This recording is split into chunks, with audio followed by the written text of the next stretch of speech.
பூலோகத்தில் நீங்கள் எவைகளை கட்டுவீர்களோ அவைகள் பரலோகத்திலும் கட்டப்பட்டிருக்கும். பூலோகத்தில் நீங்கள் எவைகளை கட்டவிழ்ப்பீர்களோ அவைகள் பரலோகத்திலும் கட்டவிழ்க்கப்பட்டிருக்கும் என்று கர்த்தராகிய இயேசு கிறிஸ்துவானவர் மத்தேயு எழுதின சுவிசேஷம் 18வது அதிகாரம் 18ஆம் வசனத்தில் சொல்லுகிறதை நாம் அறிந்திருக்கிறோம் அல்லவா?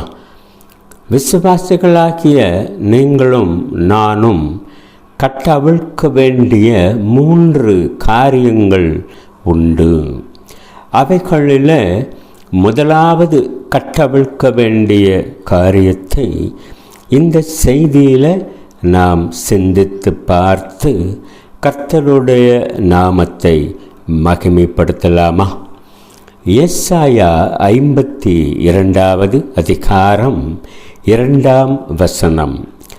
தூசியை உதறிவிட்டு எழுந்திரு, எருசலேமே வீற்றிரு, சிறைப்பட்டு போன சீயோன் குமாரத்தியே உன் கழுத்திலுள்ள கட்டுகளை அவிழ்த்துவிடு.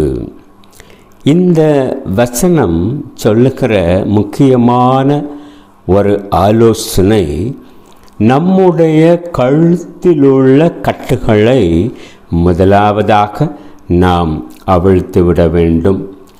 இந்த பூமியில் நாம் எவைகளை செய்கிறோமோ அவைகள் பரலோகத்திலும் செய்யப்பட்டிருக்கும் என்று கர்த்தராகிய இயேசு கிறிஸ்து சொல்லியிருக்கிறபடியினாலே நாம் செய்ய வேண்டிய காரியங்கள், கட்ட வேண்டிய காரியங்களை குறித்து அதிக பிரயாசங்களை எடுத்துக்கொள்கிறோம்.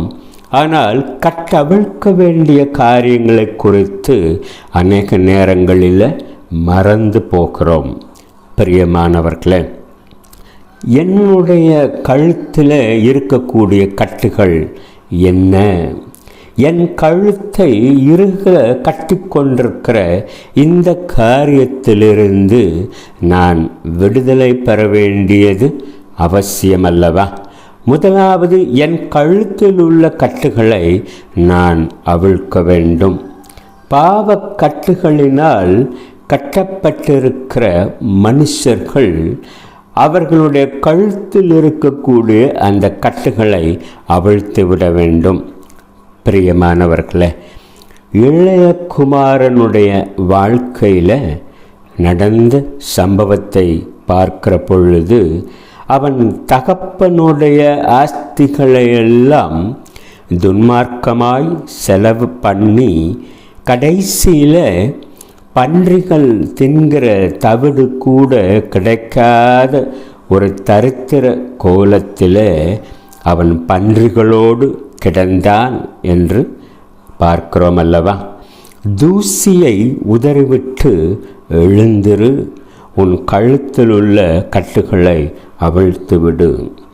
இந்த இளைய குமாரன் மனம் திரும்பி தன்னுடைய பரிதாபமான, அகோரமான, அசிங்கமான நிலைமையை பார்த்த பொழுது அவன் தன் கழுத்தில் இருந்த பாவக்கட்டுகளை அவிழ்த்துவிட்டு அவன் என்ன செய்தான் தெரியுமா? பன்றிகளோடு கிடந்த அவன் பன்றிகளை விட்டு அவன் எழுந்து புறப்பட்டான். லூக்கா எழுதின சுவிசேஷம் 15ஆம் அதிகாரம் 20ஆம் வசனத்தில் சொல்லியிருக்கிறபடி எழுந்து புறப்பட்டு தன் தகப்பனிடத்தில் வந்தான். பிரியமானவர்களே, இந்த பாவ கட்டுகளால் கட்டப்பட்டிருந்த இளைய குமாரன் அதை அவிழ்த்து விட்டு விடுதலை பெற்று தகப்பனிடத்தில் வந்தான் என்று பார்க்கிறோம். இன்னொரு சம்பவத்தில் சிம்சோனுடைய வாழ்க்கையில் நடந்த காரியத்தை பாருங்கள். சிம்சோன் என்கிற ஒரு பெரிய பராக்கிரமசாலி ஒரு பெண்ணிடத்தில் அவன் விழுந்து போனான். அங்கே அந்த பெண் அவனை சிறுமைப்படுத்த வேண்டும் என்று அவள் நினைத்தாள். ஆகையினாலே சிம்சோனுடைய பலம் எதனாலே உண்டாயிருக்கிறது என்று அவள் கேட்டபொழுது அவன் சொன்னான், 7 அகனின் நாற்கயிறுகளால் என்னை கட்டினால் நான் பலட்சயமாவேன் என்று சொன்னான். தெளிலாள் என்கிற அந்த பெண் அவனை 7 அகனின் நாற்கயிறுகளால் கட்டினாள். ஆனால் அந்த கட்டுகளை அவன் அறுத்து எறிந்தான். 2வது விசை, இதுவரைக்கும் ஒரு வேலைக்கும் வழங்காதிருக்கிற புது கயிறுகளால் என்னை கட்டினால் பலட்சயமாவேன் என்று அவன் சொன்னான். 2வது விசையும் அவனை ஒரு புது கயிறுகளால் தெளிலாள் என்கிற அந்த பெண் கட்டின பொழுது அவன் அந்த கட்டுகளை அறுத்தெறிந்தான். 3வது விசை, தலை மயிரின் 7 ஜடைகளை நெசவு நூல் பாவோடு பின்னிவிட்டால் நான் பலட்சயமாவேன் என்று சொன்னான். அதே போல அவள் செய்தால் 3வது முறையும் அவன் தன் கட்டுகளை அறுத்து அவன் வெளியே வந்தான் என்று அவனுடைய வாழ்க்கையில் நடந்த சம்பவத்தை பார்க்கிறோம். பிரியமானவர்களே, தன் கழுத்தில் இருந்த கட்டுகளை சிம்சோன் அவிழ்த்து விட்டான். ஆனால் 4வது விசை என்ன நடந்தது தெரியுமா?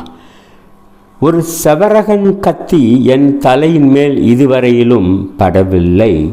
நான் பிறந்தது முதல் தேவனுக்கென்று நசரேயனானவனாய் இருக்கிறேன் என்று சொன்ன பொழுது உண்மையை அறிந்து கொண்ட தெளிலாள் அவனுடைய 7 ஜடைகளை அங்கே சிரைத்து அவன் பலட்சயமாகும்படி அவனை சிறுமைப்படுத்துகிறாள். அப்பொழுது அவனால் தன்னுடைய கட்டுகளை அறுத்தெறிய முடியவில்லை. அவன் வீழ்ந்து போனான் என்று பார்க்கிறோம் அல்லவா? ஆனாலும் கர்த்தருடைய கிருபையை பாருங்கள். நீங்களும் நானும் நம்முடைய சொந்த பிரயத்தனத்தினாலே இதை செய்தோம் என்று சொல்லுகிறவர்களாக ஒருபோதும் இருக்கக்கூடாது என்பதை மறந்துவிட வேண்டாம். இந்த சிம்சோனை பெலிஸ்தர்கள் கட்டி அவனை சிறுமைப்படுத்துகிறார்கள். 2 தூண்களுக்கு நடுவாக அவன் கட்டப்பட்டிருந்தான்.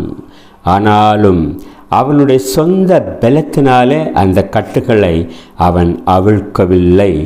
மாறாக கர்த்தருடைய கிருபையினாலே அவனை கட்டியிருந்த 2 தூண்களையும் அவன் இழுத்து தரையிலே வீழ்த்தி அங்கிருந்த எல்லாரையும் கொன்று போட்டான் என்று சிம்சோனுடைய வாழ்க்கையில் நடந்த சம்பவத்தை பார்க்கிறோம் அல்லவா? இளைய குமாரன் தன் கழுத்தில் இருந்த பாவக்கட்டுகளை அறுத்து எறிந்து விட்டு அதிலிருந்து விடுதலை பெற்று தகப்பனிடத்தில் வந்தான்.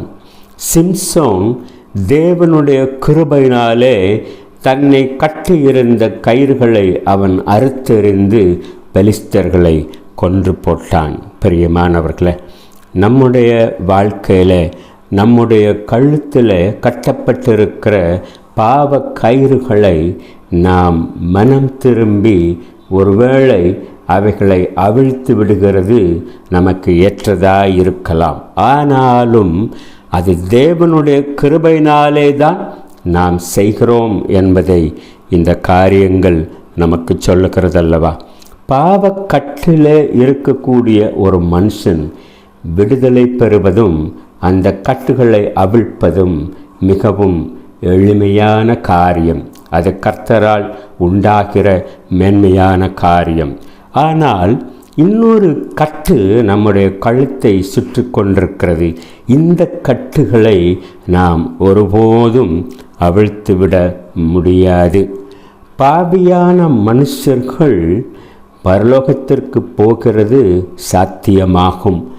ஆனால் மனமேட்டிமையுள்ள ஒரு பரிசுத்தவான், அவன் எத்தனை பெரிய பக்திமானாயிருந்தாலும் ஒருபோதும் நிச்சயமாக பரலோகம் போக முடியாது.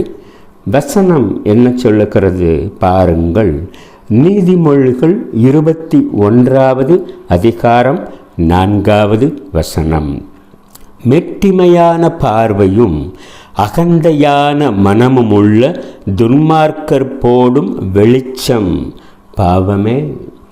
மெட்டிமையான பார்வை, அகந்தையான சிந்தை உள்ள துன்மார்க்கர்கள் ஒருவேளை அவர்கள் போடுகிற வெளிச்சம் அது யாருக்கும் பிரயோஜனம் இருக்காது. அது பாவம் என்று நீதிமொழிகளின் புஸ்தகத்தில் நாம் வாசிக்கிறோம் அல்லவா? ஒருவேளை திருச்சபைகளில் மனமேற்றுமையுள்ள பரிசுத்தவான்களாக கர்த்தருக்கு அநேக காரியங்களை நாம் செய்கிறவர்களாக மற்ற மனுஷர்கள் முன்பதாக நாம் பிரபலமானவர்களாக நம்மை காட்டிக்கொள்ள முடியும். கர்த்தருக்காக நான் இதை செய்கிறேன் என்று அநேக காரியங்களை செய்கிறவர்களாகவும் இருப்பார்கள். ஆனால் இப்படிப்பட்ட மனமேட்டிமையுள்ள அகந்தையான துன்மார்க்கர் போடும் வெளிச்சம், இப்படிப்பட்டவர்கள் கர்த்தருக்காக செய்கிற எந்த ஒரு காரியமும் பாவம் என்று வேதம் சொல்லுகிறது. இந்த மனமேட்டிமை என்ற கட்டு நம்முடைய கழுத்தை சுற்றி கொண்டிருக்குமானால் அதிலிருந்து நாம் ஒருபோதும் விடுதலை பெற முடியாது என்பதை நாம் அறிந்து கொள்ள கடமைப்பட்டிருக்கிறோம். இந்த மனமேட்டிமை என்ற கட்டிலிருந்து விசுவாசிகளாகிய நீங்களும் நானும் நிச்சயமாக தூசியை உதறிவிட்டு எழுந்திருக்க வேண்டியவர்களாக இருக்கிறோம். பிரியமானவர்களே, இதை செய்யாமல் மற்ற எந்த ஒரு காரியத்தை நாம் செய்தாலும் அது பரலோகத்திலே நமக்காக செய்யப்பட்ட மேன்மையான காரியங்களாக ஒருபோதும் இருக்க முடியாது. ஆகையினால் இந்த கட்டுகளிலிருந்து ஒருவேளை நம்மால் விடுதலை பெற முடியாவிட்டால், எனக்கு நானே இந்த கட்டுகளை அவிழ்த்து கொள்ள மனதில்லாதவனாக இருப்பேன் என்றால், கர்த்தருடைய கிருபைக்காக, கர்த்தருடைய இரக்கங்களுக்காக நம்மை தாழ்த்தி அவருடைய சமூகத்தில் நம்மை அர்ப்பணித்து ஒப்பு கொடுக்கலாமா? மெய்யான தேவகுமாரன் இயேசு கிறிஸ்துவின் நாமம் மகிமைப்படுவதாக. ஆமென்.